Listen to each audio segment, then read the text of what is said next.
Today, we've got a big problem. We have a very dead Hellcat. And for those of you watching that are Hellcat enthusiasts, I apologize that I do neglect my Hellcat. It sits outside. The garage that we're standing in is full of stuff. Yeah, so unfortunately, it's the one that gets to sit outside. So I know that it's dead because about a weekend ago, I decided to go to Best Buy because I had to get a new laptop. Weather was nice enough to drive the car, so I jumped it and drove it there. Didn't charge enough, and I ended up getting kind of stranded in the driveway. Luckily, we had a good Samaritan at Best Buy. So why am I telling you all of this? Because this is a perfect example to show you this product. AutoOne sent us this jump pack. And maybe you're familiar with jump packs like this and maybe not. If you know what a jump pack is, basically a 12-volt source so that you can hook it up to your battery and start the car without having to connect to another car.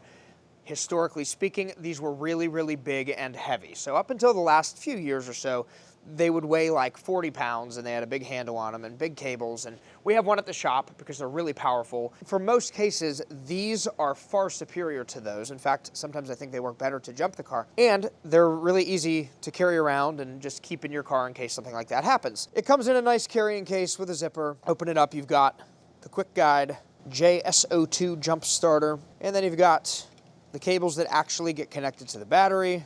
This thing plugs into the jump pack, as well as a USB-C charging cable you can use with any charging brick. And then we have the unit itself. In case you're wondering why we're using my Lamborghini as a table, it's convenient. It's right here beside the car, and it's wrapped in PPF, so we're not worried about scratching it. We'd never do this if it was just paint. Here's the unit. Simple, weighs like a pound, very light. I'm sure it's lithium-ion batteries. If you're a tech nerd and you love the technical specs of it more than the practical ones, we're going to throw those specs up on the screen. Some of them I don't even understand, so we're going to make sure you at least have that information. For me, I'm all about the practicality. Will this thing jumpstart my car? How many times will it jumpstart my car? Will it work in the cold, which obviously we have. We've got 3 inches of snow on top of the Hellcat. So let's see, what is the temperature here today, John? Do you know? Oh, not that cold. It's warmed up a bit since you looked. We're at 27 degrees here in Unity Township, Pennsylvania. Oh, yes, feels like 15. It's cold. Moral of the story, it's cold. And typically speaking, battery performance in cold is worse than in the warm. So I'm going to have to get the snow cleared off this thing so we can pop the hood and then ultimately get to the trunk where the battery is. Bear with me. This is also another situation where we're happy we have PPF because the bristles on this brush are most certainly scratching the paint. But since we have PPF, it's not scratching the paint, and if it does, it will self-heal once it gets warm anyhow. These brushes wreak havoc on paint. So we have the dead Hellcat. In fact, I think it's so dead I can't even open the trunk yet, which... Oh, maybe not. We might be able to open the trunk. Yes. That's convenient. Yeah. So in this car, there's a couple of different ways, two main ways you can jump it. Under the hood, they have a positive post that you can connect to and then just pick up a negative from any bare metal. The problem with that, number one, I've found that it loses some power between that and the battery. Like usually if you can get directly to the battery, that's the better way to jump it. But also those particular jump packs, because they're made to be small, portable, and compact, they have very short wires. And so because of that, it's hard to pick up a negative unless there's actually a negative post. In this car, I don't think has one, or if it does, I haven't found it. I'm sure everybody in the comments will tell me how stupid I am and exactly where the negative post is. But so that leads us to the battery here in the Hellcat. And this is, I'm sure, the factory battery. This car only has a couple thousand miles. I'm going to grab a voltmeter. Let's see what kind of voltage this thing is putting off right now. Cheap Harbor Freight voltmeter. We're not getting too crazy here. We've got our positive post here and our negative 11 volts. So it's dead, but it's not dead. So 11 volts, not enough to start the car, not bone dead. So keeping that in mind, this thing is designed for situations just like this. You drive somewhere, you come out, and the car is dead. This is not typically going to be what you're going to use if you're working on a project car that has no battery on it and you're using that as like a substitute for a battery or something like that. That's just not what it's built for. It's built for, we need to jump a car, right? Will it jump less than 11 volts? Probably. Are we going to be able to test that for you? Probably not. I don't have any cars that have a battery that's that dead. All right, let's see if this thing will start or if it'll even bother to turn over with the 11 volts that it currently has. You can see the other jump pack that I did have it in the car. The problem was it was dead. So I had one with me, I just didn't have it charged. And so this thing's super old anyhow, we're gonna be replacing it. with the AutoOne that will actually hold a charge. The car is trying to turn over, lights are flashing, of course, which is what you expect with 11 volts, and it's dead.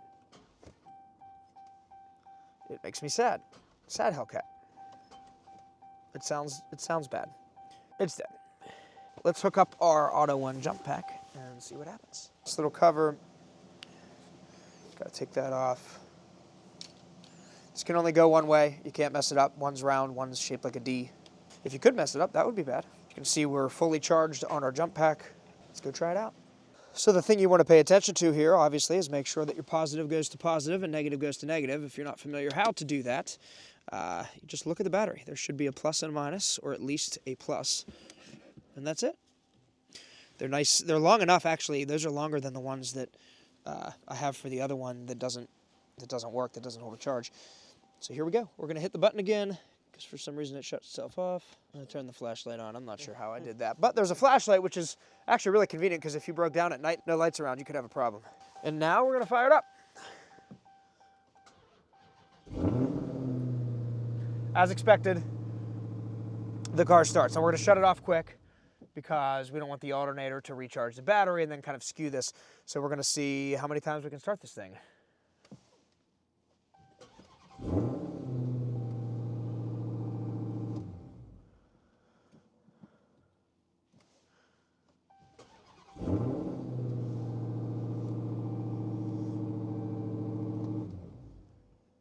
This might go all day.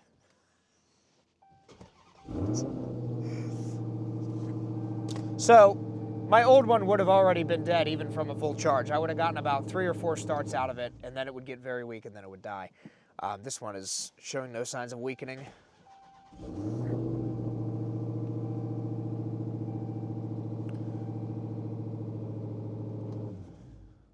Should try to get it out of the driveway in the snow. I hope you're counting, John, because I think it's 5 or 6, 5 maybe. it's at least 5. I think it's more like 6 or 7.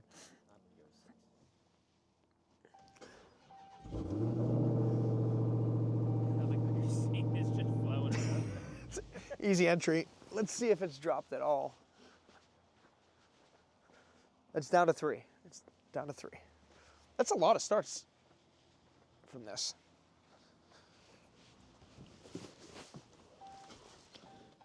Oop.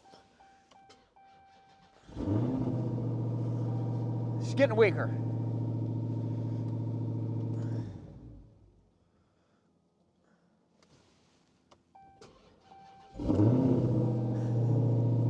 Just keeps going.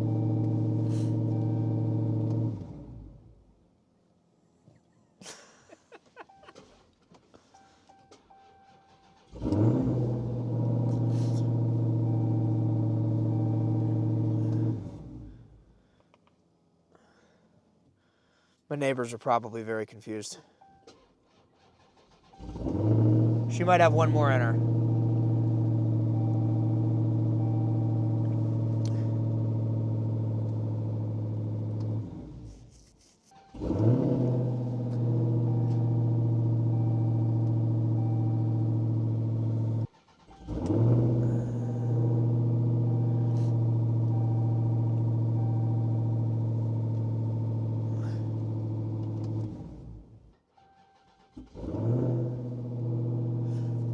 It's starting to stutter, but I actually don't even think that's because the jump pack is losing power. I think that's because the fuel from startup fuel is probably sitting in my cylinders, so it doesn't want to burn that off.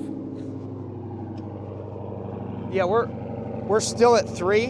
I don't know how many times we started this thing, but it's been a lot, and I don't want to keep doing it. So there you have it. If you have to start your car that is dead that many times in a row as a result of a dead battery, then shame on you for letting your battery get that dead and not charging your jump pack in the meantime. So I thought, you know, everybody on YouTube is going to get mad at me because they're going to say, that car already had 11 volts. It was almost at 12 volts. We need one that's dead. So let's see.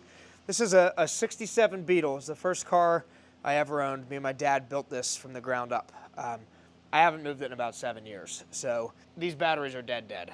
I say batteries because there's 2 of them. We had a big sound system in this thing. Yeah, I got to figure out which battery even starts the engine. I believe it's the other side. So there's 2 12-volt batteries in here. We're gonna try to, I can reach in there, hook it up. Now this car, the doors, I can't get in it with a door handle because it has door poppers on it.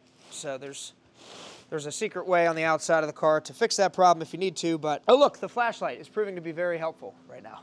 I can't see down here, but our flashlight is on from our jump pack, so we're gonna try to sneak in here and do this without scratching the car. That flashlight's actually really helpful.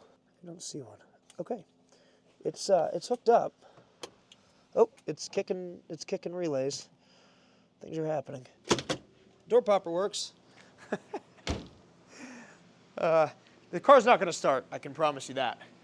It needs the fuel drained and the carburetor cleaned out and all sorts of stuff, but no, the door popper doesn't work until it's hooked up. So I mean, it's definitely giving it voltage, and this is embarrassing. There's mold on the seat. You just got to bear with me here, guys.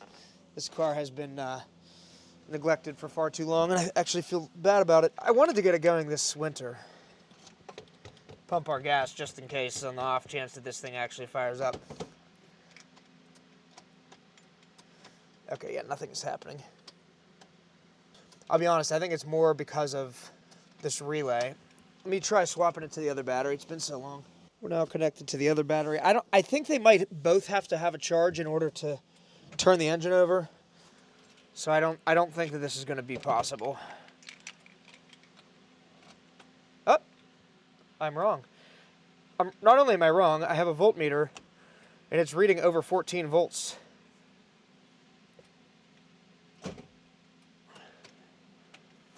Okay, so those relays do weird things. My dad would be able to explain this better than me. He's the one that built it when we were... So it just kicked it over to the other battery. So it immediately killed all the voltage, because I think it pulls from both of them to start the car. So,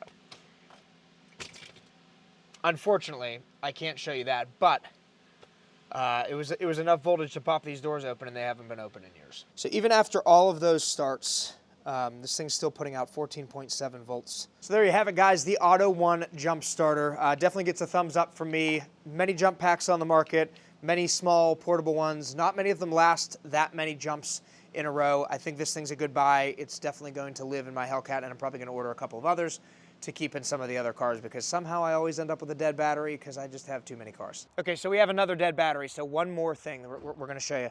This is my Porsche 944. It gets neglected. It's a cheap beater car, but it is an absolute blast to drive. And this battery's like dead. So we're going to see what kind of voltage it's putting off. It's probably like 0.